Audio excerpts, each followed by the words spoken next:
Help support the show by joining the Patreon or becoming a YouTube member. Also, hit that like button and subscribe if you want more Browns-focused content. I am recording this video before this week of game action.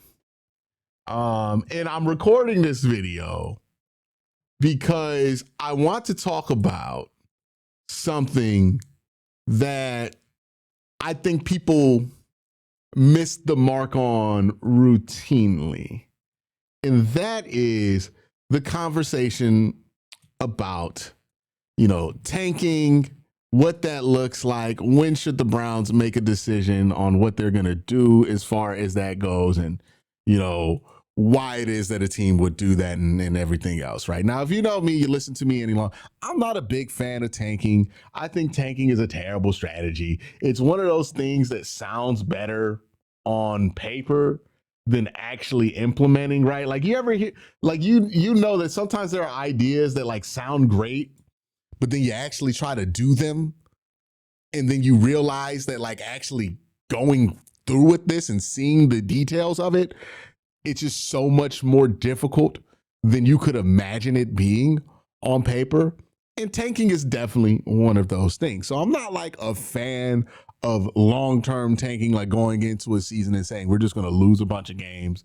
But if you get to December and your record isn't great, I understand a strategic pivot at that point, right? Like making a choice to maximize draft position. And whenever I hear people talk about draft position, they always talk about it like it's like the inverse of winning your division. So like this upcoming week, the Browns play the Jets. And I know a lot of people are like, oh, that's a big game for the Browns draft position. And it's really not, for a number of reasons. But, I thought instead of just telling people they're wrong for thinking that's the case, I should explain why it is that I don't think that's the case and what the Browns situation with draft position is going to be. So if we look at the tankathon, right? We look at the tankathon. The Browns currently have the 5th pick, and that's only because the Miami Dolphins have played already this week. So their win percentage, they lost, but their win percentage is technically lower than the other two win teams because they just haven't played that game yet. But the important number to look at here, if you're a Browns fan, is not really the record right now. It's this number right here, the strength of schedule number. Right now, the Browns are sitting at 0.461, which, if my recollection is correct, is the second lowest number in the NFL. The only number lower is the Buffalo Bills. So they have the lowest strength of schedule. The Browns have the second lowest strength of schedule. Now, why is this important? Why does it matter? You know what I mean? Strength of schedule is the primary tiebreaker for draft positioning. Head-to-head is a secondary tiebreaker. So what that means is that if all of these teams have the same win-loss percentage, right? Let's say the Browns were 2-7. Everybody here is 2-7. The Browns, because they have the lowest strength of schedule of all the teams with 2 losses, would be the first team picking in that group of teams with 2 losses. So what this effectively means is that at the end of the season, the Browns are going to have the first selection. If the strength of schedule holds up, the Browns are going to have the first selection of any team that has the same number as wins as they do, which is very, very important. Now, where head-to-head comes into play is, let's say the Jets and the Browns both have the same record and both have the same strength of schedule.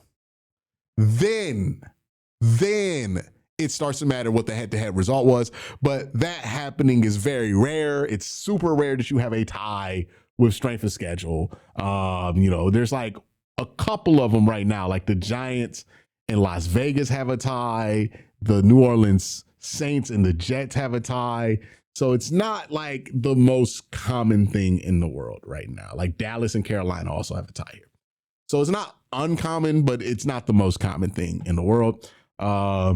that the head-to-head matchup matters, and it would just the probability of you matching up with the team having the exact same strength of schedule with the team that you also played is just not very high.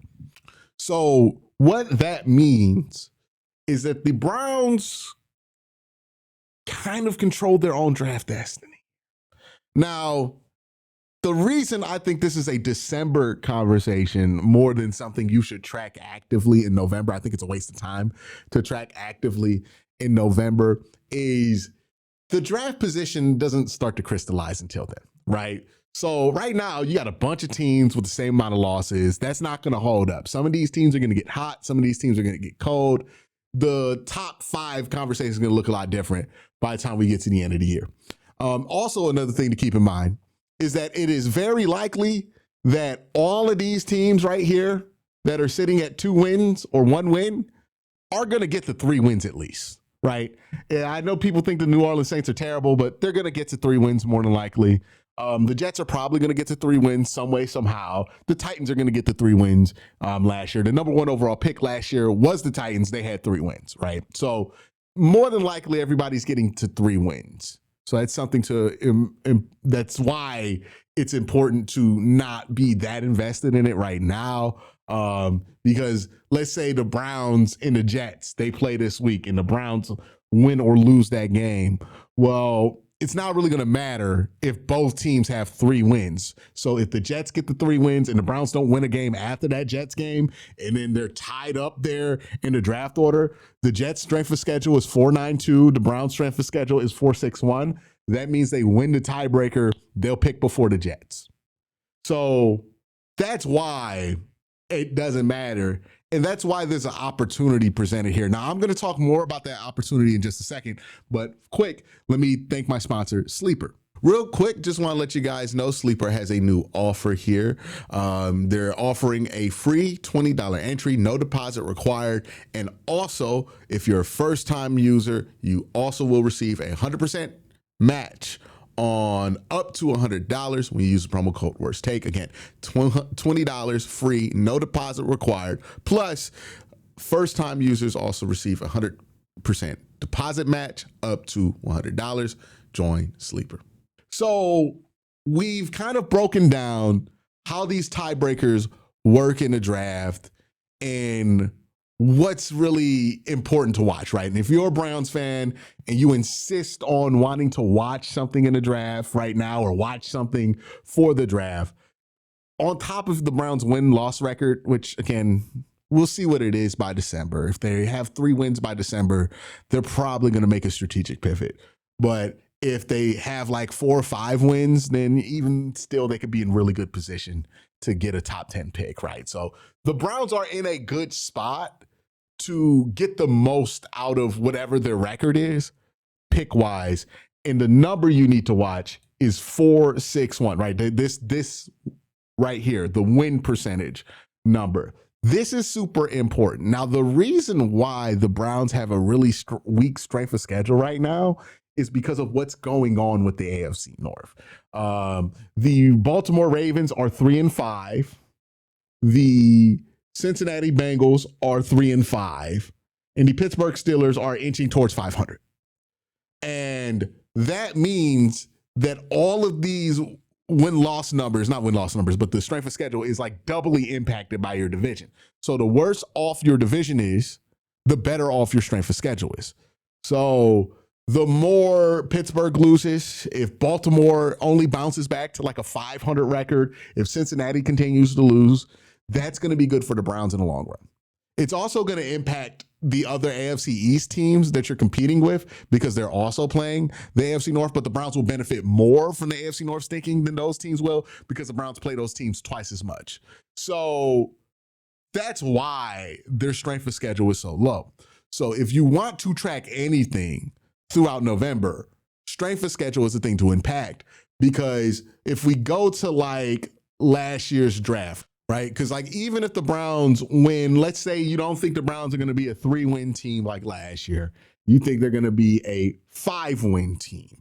Well, right now with the tiebreakers, right? If they were a 5-win team last year, they would still have the 7th pick in the draft. Now, some of you might say, hey, Quincy, that's not going to get us a quarterback at pick 7.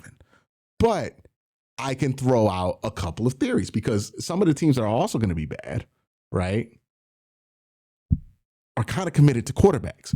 So the Miami Dolphins, they're committed to Tua right now. Maybe they give up on Tua, they trade him, but they got to make a decision on Tua. It might feel like an easy one if you just listen to the internet, but remember, they gave that man a lot of money. So they believe in him more than the internet does, who's giving him no money. Another team that's interesting to watch here that's in contention right now for the number 1 overall pick, and I would argue is most likely to get that number 1 overall pick, the Tennessee Titans. The Tennessee Titans will want a edge rusher, right? They're going to want a edge rusher. They are not going to want a quarterback. And more than likely, they're not going to feel the need to have to take a edge rusher number 1 overall in this draft class, right? Ruben Bain, Arvell Reese. There's probably a couple that will be there if the Browns are within that pick 1 to 8 range. So I think Tennessee's pick is gettable for the Cleveland Browns, especially if they are still within the top 7. Again, I hate having these conversations this early. It is way too early to have a draft pick conversation. But keep in mind, they win 5 games, they can still be the 7th pick because they have that low strength of schedule.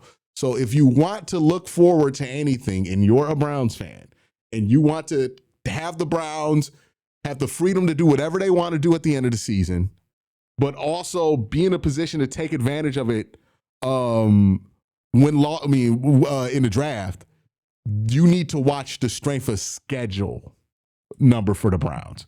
The more that the division loses, the more that people on the Browns the Browns schedule lose games, the better it is for the Browns.